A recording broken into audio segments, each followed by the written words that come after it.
Hello viewers, English knowledge stream channel में आपका स्वागत है।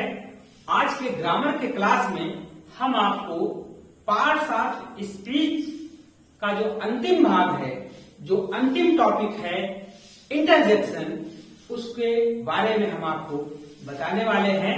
आप लोग इस पार्ट्स ऑफ स्पीच को अच्छी तरह से समझ लें। जितने भी पार्ट्स ऑफ स्पीच पढ़ाए गए हैं, नाउन, प्रोनाउन, आज इनको अच्छी तरह से एक एक करके समझ लें।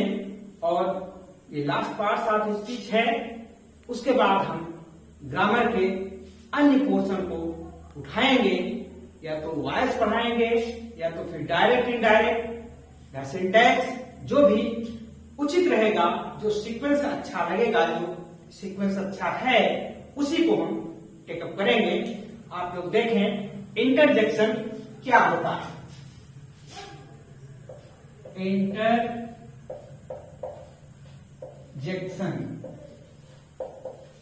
इंटरजेक्शन की डेफिनेशन होती है कि definition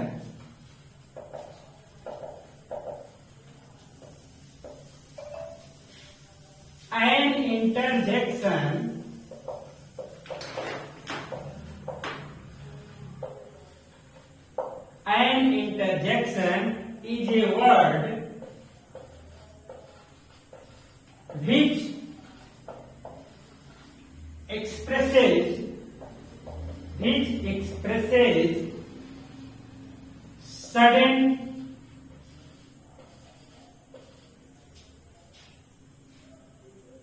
feeling or emotion. Interjection वह शब्द होता है जिसमें एक फीलिंग, सडन, अचानक फीलिंग अथवा इमोशन एक्सप्रेस किया जाता है।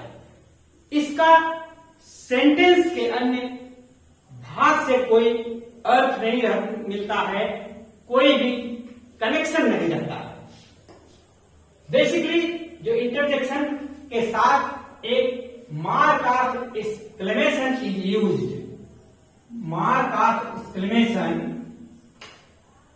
इसको कहते हैं mark of exclamation.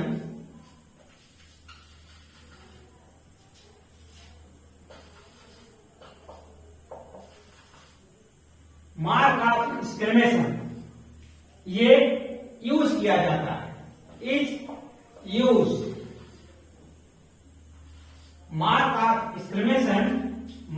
Exclamation is used means इसका इस्तेमाल इस इंटरजेक्शन में होता है। इसमें कई प्रकार के सडन फीलिंग होती हैं, जैसे पहला है जॉय। जॉय का मतलब हुआ हर्ष, आनंद। इसका जो इंटरजेक्शन जो वर्ड रहेगा हुर्रा। हुर्रा के बाद मार्क ऑफ एक्सक्लेमेशन रहेगा और इसका जो सेंटेंस यूज होगा hurrah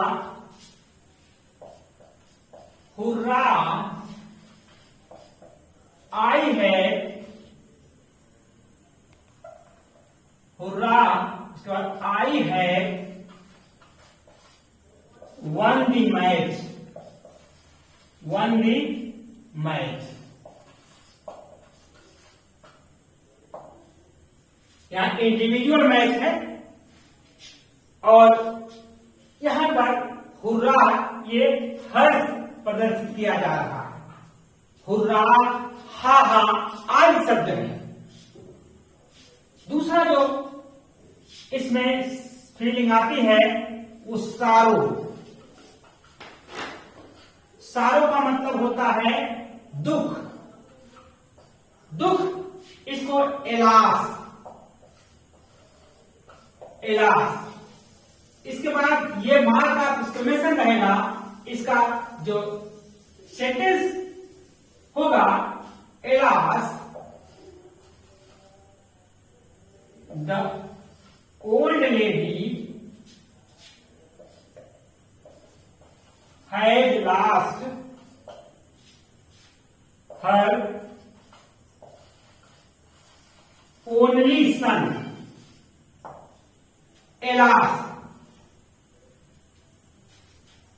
Alas, the old lady has lost her only son. इकलौता सन खो दिया बूढ़ी औरत ने।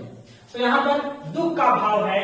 अब एलास के अन्य भी शब्द हैं, जैसे ओ, व्हाट ए पिटी, ये सब इसके शब्द हैं।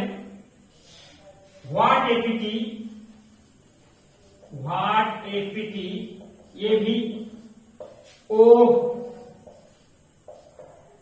आज। हुर्रा में भी है, हुर्रा, हा, वेल डन, ब्रेव। और इस तरह से तीसरा जो होता है वंडर, आश्चर्य जिसको कहते हैं, आश्चर्य। आश्चर्य के अंतर्गत हाउ, व्हाट,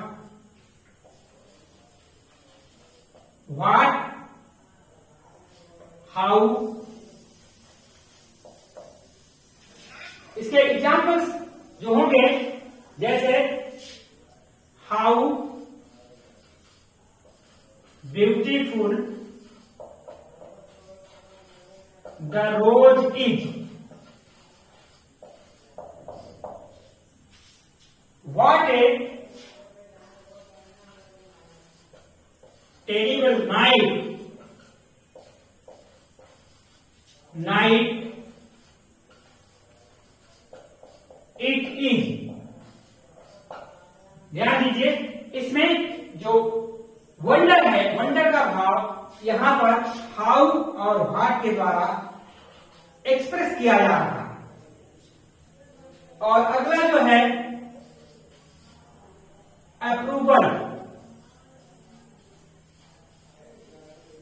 अप्रूवल, जिसको हम कहते हैं अनुमोदन,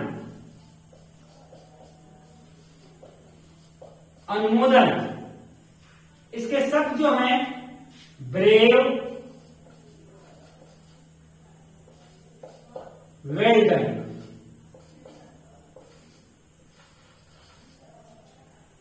इसके जो सेंटेंस होंगे, brave,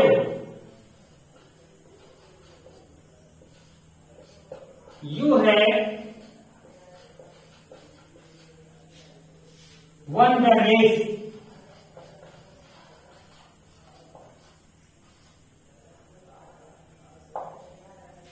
brave, you have won the race, well done, you have attained the first rank in the district, you have topped the class। तो ये सारे इसमें हैं। और तरह के जो फीलिंग्स आती हैं उसको हम आगे बताएंगे। आप इसकी स्क्रीनशॉट ले लीजिए, हम इसको इरेज करेंगे और आप इसकी स्क्रीनशॉट ले लीजिए ताकि अच्छे से ये आप लिख सकें, नोट्स बना सकें। There is just please. अगली जो फीलिंग आती है इस तरह के सेंटेंस में, वो है हे, घृणा। घृणा का भाव जो होता है वो निम्न शब्दों से व्यक्त होता है, सेम। उसके बाद फाइव, छी जिसको कहते हैं, और पू।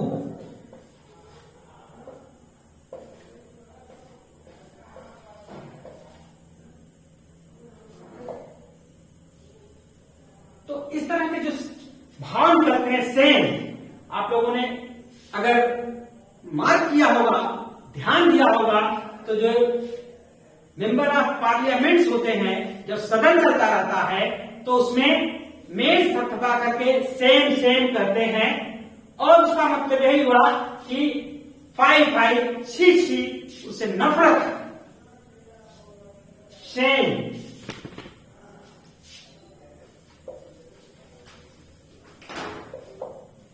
या 5 कुछ भी लगा सकते हो। You have done wrong, shame, you have done wrong. और जो अगली फीलिंग आती है अटेंशन, इसको कहते हैं ध्यान, ध्यान आकर्षण। जैसे hello, heart,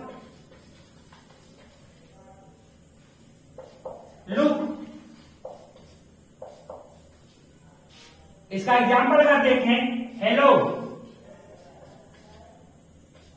what are you doing, what are you doing there.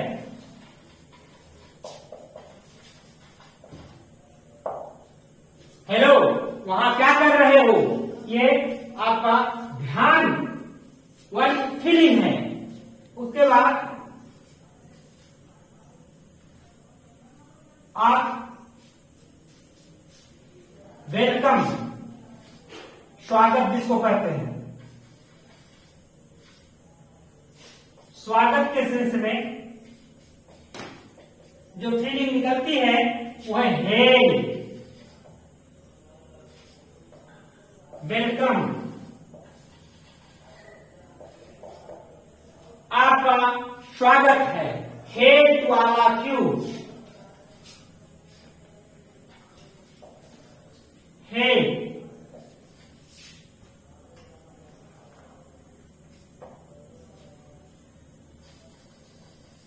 Come and join the meeting,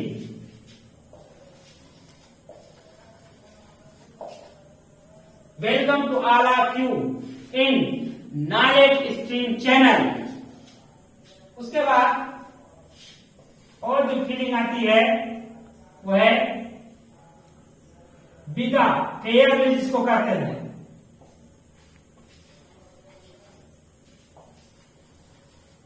farewell, विदाई, good bye.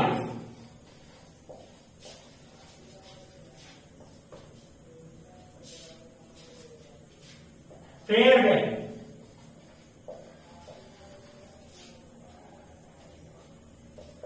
Good bye. Sentence है I will see you again.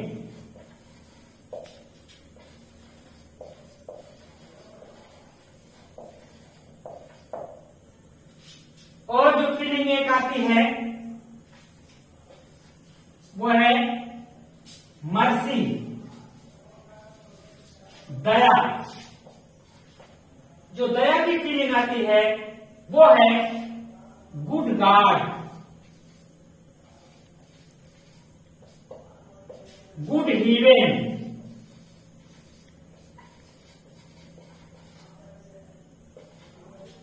और गुड ग्रेसियस।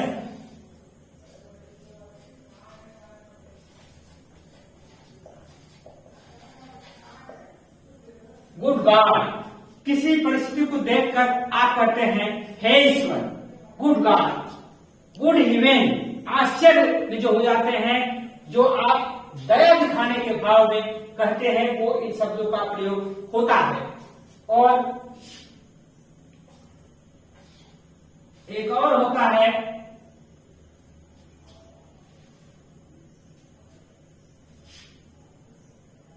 यदि इसके एग्जाम्पल हम आपको दे दें तब फिर आगे बताएं। Good God, good God, the man is in critical condition.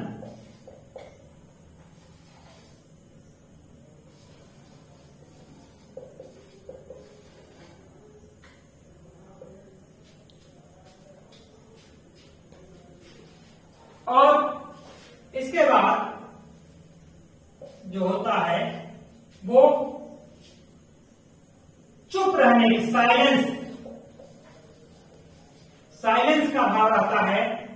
शांत रहने, चुप रहने के लिए जो फीलिंग आती है वो होती है हस, हार, डोंट मेक ए नॉइज।